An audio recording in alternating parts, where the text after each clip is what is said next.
with co-creators. Lilou here. I'm in Montpellier in south of France and it's absolutely beautiful. And I've got a very special interview guest for you here. This delicious, beautiful, amazing co-creator here. Hira, hello. Hi. So you're from Holland, but you live here in south of France, actually, with your whole family and your kid and your husband in a monastery. I mean, you're Zen nun, but she also, and most of all, speaks of living from the heart. And this is, to me, one of the most delicious things. There's beautiful movies coming out, and I'll soon be able to speak of it, but the power of the heart is something amazing. And you've decided to live this life. Tell us about your experience at the monastery. How did you get to be a Zen nun? Yeah. How do I get to... Yes, good question. I came across a dojo in Amsterdam where they taught us about meditation, and I really wanted to learn about meditation. And the first time I entered the dojo, it became four-dimensional. Like the whole space, I saw it four-dimensional. So I knew that that was for me. So I started meditating more and more. And then I became a bodhisattva. That's what you become first in this lineage. It's a lineage? It's a Soto lineage, okay. Soto Zen. So you will receive an ordination of bodhisattva, and you know bodhisattva is a Buddha, but says, you know what, before I reach enlightenment, before I go into the nirvana, I will wait and I will help the last soul to reach the same level. So they are awake, but they kind of help every being, all the beings, before to go there. So you get an ordination of that first, and then you get the ordination of a monk or a nun. So I took that ordination and received a name. You receive a special name with that. And I met my husband there, and we got married, and he's a Zen master now. So we are totally living in a temple, in a Zen temple.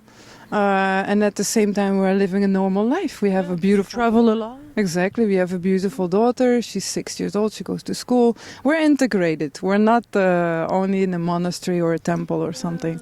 That's so relevant of this period of time we're in. I feel that now more and more of us, and I mean, you're 40, I'm 37 this year, we're the same generation, really bringing this in reality, you know, and anchoring in real life. I love that. You know, it becomes then so real, yes, and so an extension of us. We you know, what does your heart tell you about the era we're in, you know?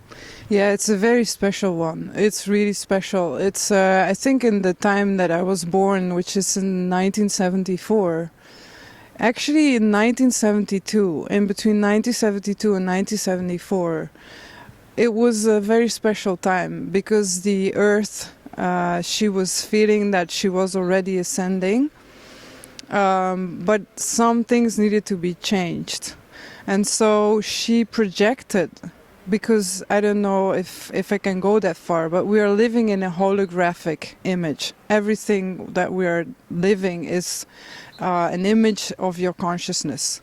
So the sun was getting so bright that we needed like a sort of a protection, because else we wouldn't have been here anymore. So those years, 1972 until 1974, were almost monitored in the sense of that there was not much free will, because we needed to be protected. And so she recreated another holographic type of image of our world and made us believe that the 3D is still going on. So in a way, the Earth has already ascended. So this time where everybody's like, oh, let's do ascension, let's do this. Yes, humanity still needs to ascend. The Earth herself is already on that level. And when we speak about ascension, we're not going somewhere else. We're not like, okay, so we're ascending, so we're going. No, it's this Earth. She has already ascended. She's leading this ascension. Actually, it's the Father Sky, we can call it, or the Sun and the Earth together, which are in a deep, like tantric type of relationship. They are actually saying, now it's time for you to ascend, because it's like a DNA type of activation. You feel it. You're like, all of a sudden, you're really interested in ascension or awakening. And so humanity needs this. It's us who still need to ascend. So slowly but surely, a lot of people everywhere in the world are waking up. Everywhere in the world they're like, what's this ascension thing? It's really interesting. They're pulled towards it. And so more and more and more this is happening. But it's kind of interesting to know that it's not the earth who needs it, because we're all like saying like, the earth is dying, the earth is, and we're destructing her. Yes. It's true, on a three-dimensional level, we're completely destructing it. Not us in the sense of consciously, but our skies are polluted, our water is polluted, our food is polluted. Our minds are polluted. Exactly, our mind is being controlled. Anything is like, it's a big mess in that sense of that, yes, the earth is dying on the three-dimensional level. But it's she... if I can speak about her as a mother, as a spirit, or as or a center, Gaia. As Gaia, thank you. Then she already has ascended, and which means that she is already existing on that fourth dimensional level. It's like you can see it like a television screen, like you change the channel.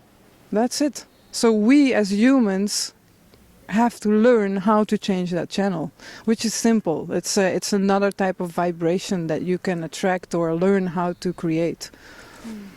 But it goes through the heart. I know you've followed and you've gone to Drunvalo Melchizedek's seminars, and you're a certified teacher now of the illuminated heart, awakening the illuminated heart, and workshops, right? Yes, it's called the School of Remembering, and it's actually Drunvalo Melchizedek and his wife Claudette Melchizedek, and they're both teaching. So he's giving the male part of this teaching and she's giving the female part of this teaching. Yeah. Which is all about living in the heart, and living and creating that your inner world can be manifested in the outer world. Yeah, a lot of people, watching, I know, around the world, and of course, all the interviews I've done with Drunvalo, I mean, people love him, and there's so much beautiful teachings that he offers, and just his vibration is awesome. I just love it. I don't know why, I just love the guy. I mean, he's so cute. Oh my God, he's how old is he? I don't know. He's got something. He's just beautiful. Just his beingness. There's many people wondering actually how he's doing, but that's a whole other question. Like, there's been a switch for him. I mean, I know he's teaching a lot through the School of Remembering, and I'll just go to Sedona to figure that one out. Yeah. But tell us this whole, why did you get into the living of the heart? Why does it mean so much to you? Why did you want it to somehow live life that way? Because there's the other way. Yeah, I literally have found it inside of my heart. So we forgot, seriously, we forgot how to live from the heart. We started to live from the brain about 13,000 years ago, about the time of Atlantis, when Atlantis was falling. And we started to think from the brain and to live from the brain. So our consciousness, for most people, especially in Europe, our consciousness is in the brain, and we look through the eyes and we say, that's reality. But actually, we have forgotten that we can also move our consciousness and stay in the heart, and then live from there, like perceive reality from while your essence or your center of awareness is inside of your heart. So I have gone there, and I've literally seen the dream, let's call it a dream, because your heart is dreaming all the time, that I was born to do this work, that I was born to wake people up and to go through the heart, because of course there's many ways to wake up, many ways to ascend, and I am very honored and very happy to go through the heart and to share that with others. Yeah, and you're one of the only one. Now there's a second one, but in France, this is you're bringing that to France. What's extraordinary is that through sometimes, and I know through watching the video that I had done on the Juicy Living tour, I mean, that was a sign for you, wasn't it? And I know it's signs. Many other videos are signs for others into this is something that is meaningful, whether it's Drunvalo or going in Hawaii or just learning a certain type of meditation, or is it on intuition? There's so many aha moments, and huge things that are happening. There was that thing for you, huh? You saw something else. It's important to speak of it, I think, because it happens in those little tiny moments where life tells us, this is here. Yes, that's what happened. The first time I saw the book of Drunvalo Melchizedek, is that very first book, with the flower of life on it. And actually I went to Egypt because my whole being said, go to Egypt. And I said to the universe, I don't want to be crazy, because everybody thought I was crazy. And there was this whole thing about being crazy because... After you spent some time in India? Yeah, exactly. Exactly. The hippie hoopa moment. Exactly. How many months? Years? Half a year. Yeah, half a year is enough to come back and people say you're crazy. Yeah. So yeah, I said to the universe, I don't want to be crazy. I will wait for you to tell me that I need to go to Egypt. So what happened was, but I needed to say it to everyone. So I was working in Amsterdam in this bar, and then there was this girl coming in, and I saw her face changing into a sphinx. And I was like, okay, this is it. This is the girl. So I went to her and I talked to her about this. I said, I have this wish to go to Egypt, but I'm not supposed to buy a plane ticket because I want to know that I'm not crazy. And she said, oh, my boss was supposed to go in 2 days. He can change the ticket. Anyway, to make a long story short, I went there. I've climbed the pyramid on the first day, January 1st of the year 2000, with a girlfriend. We've spent it up on the pyramid with 4 other people, and that's like my lift off, my platform of ascension. And then I knew, okay, so this is so strong, I need to do something with this. And then when I came back, I traveled through the desert there, the Sinai desert. I came back to Amsterdam, and a friend of mine says, look at this book. I open it, and I open it on the page where it describes how we have this consciousness grid around the earth. It's called, they call it Christ consciousness, but it's like a electromagnetic field, of light that you can connect to, that actually creates that we can ascend. If we wouldn't have that field, we wouldn't be able to ascend. So this grid, I felt it was there and stuff, and then it describes how this grid is anchored in this little stone kind of pile, almost close to the pyramids. And I felt, when I was called to go to Egypt, and I thought, oh, maybe I'm crazy, and the whole story, I felt like I needed to build a gate or something, like some sort of gatekeeper or whatever it is. And I opened the page on that. And then when I passed by the Sphinx, when I came down from the pyramid, the 1st of January 2000, this boy said to me, never forget the word Merkaba. And I never heard about that word. It was like, Merkaba, okay, I'll never forget it. And I just continued my way. And then that whole book is all about that. The Merkaba, the consciousness grid, the ascension, the 4th dimension, everything. And this is in the year 2000. Okay, now everybody's like, okay, ascension, Merkaba, we all know about it because everybody's been reading these books. I mean, many people.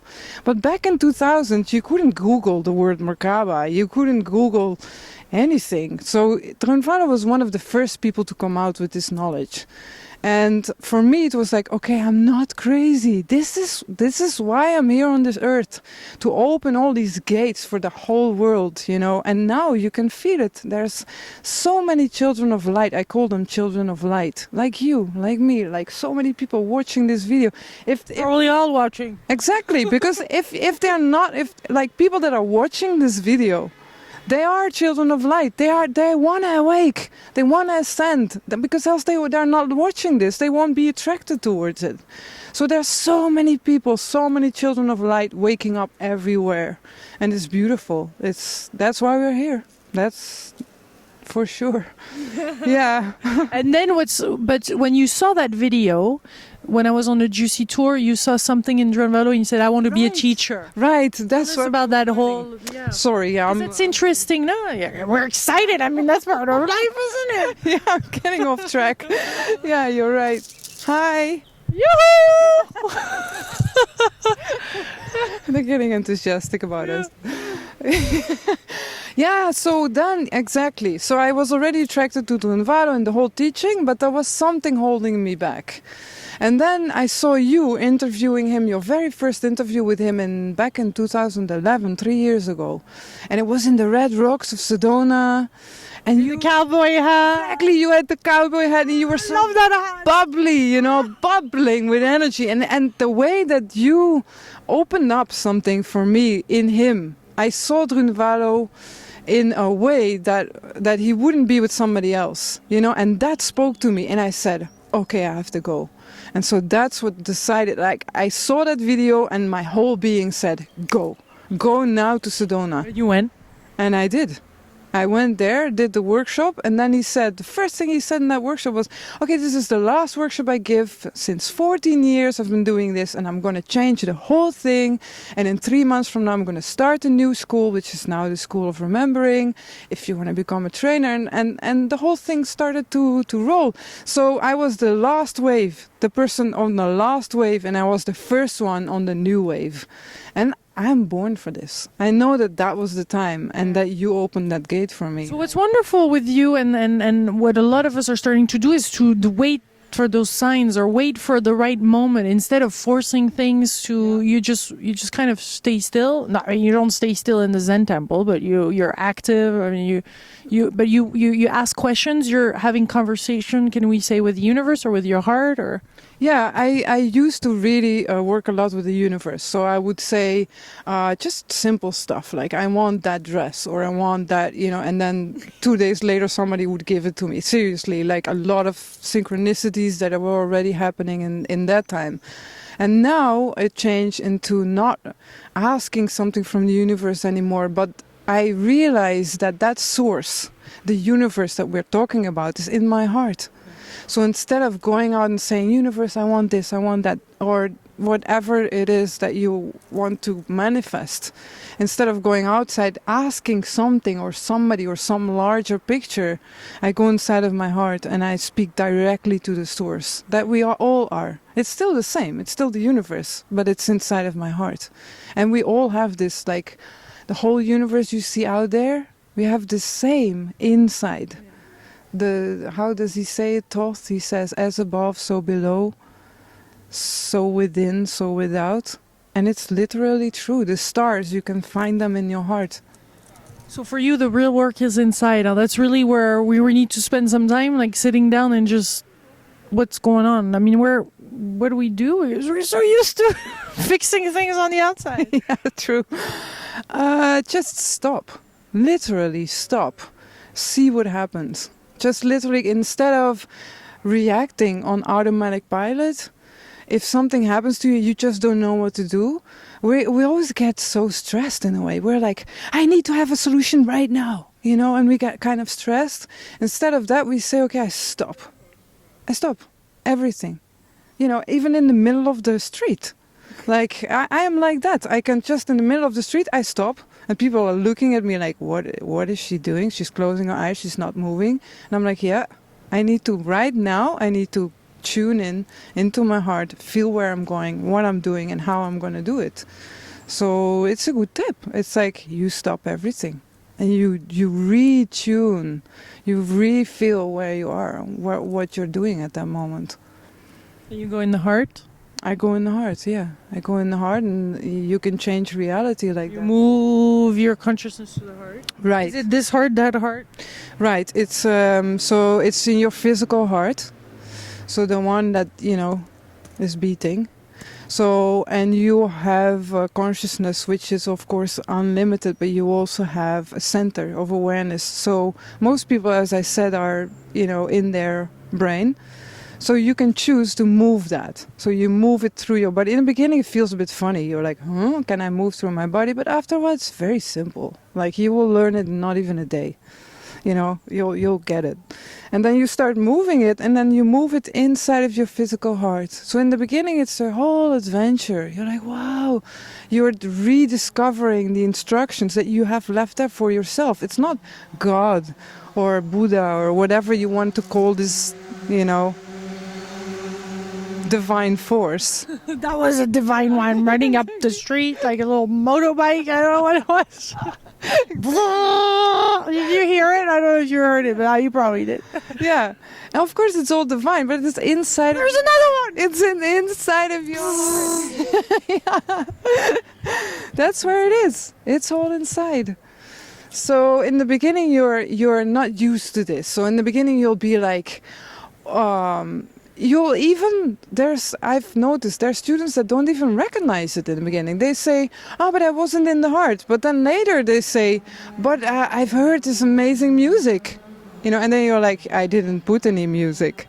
So the way that they perceived this world inside of the heart was through music, through sound. So the way that you perceive in your heart, in the beginning, it's even sometimes hard to recognize. But once you get it, which can be very fast, once you get it, you start to tune into the messages from your heart.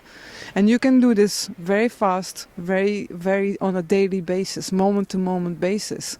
And then you will feel that your heart is dreaming all the time. You tune into it. And through there, you change your life. You change your life, you change this reality, the vibration of this reality. You help it raise the frequency of this planet. And you help, through that also, other people that you meet. They will be so friendly. They will be like, wow, surprised. Not even knowing why they do it, but naturally feeling this vibration, and they will respond to it. So... You're excited about life? Yeah, exactly. Let's do this. Yeah, we're in it. Oh my God, we're in it. We're so in it. Thank you. Thank you. Thank you. Thank you. I know you do workshops and you do all this. And if you want to find out more about Hira, you go on her website and all that. Awakening Your Heart. Awaken Heart. Awaken Heart. Tantra of the Heart. It's Tantra. Yeah, Tantra of the Heart. Yeah, .com. Yeah. Beautiful. Thank you so much. Thank you. And big kiss to Drunvalo. If you're looking at this video, and to all delicious co-creators watching, please share it abundantly. We send you much love from Jardin des Plantes à Montpellier, south of France. Blessings, greetings, beautiful things in your life happening now. We love you. You're loved. Open your heart. Yeah. Kiss.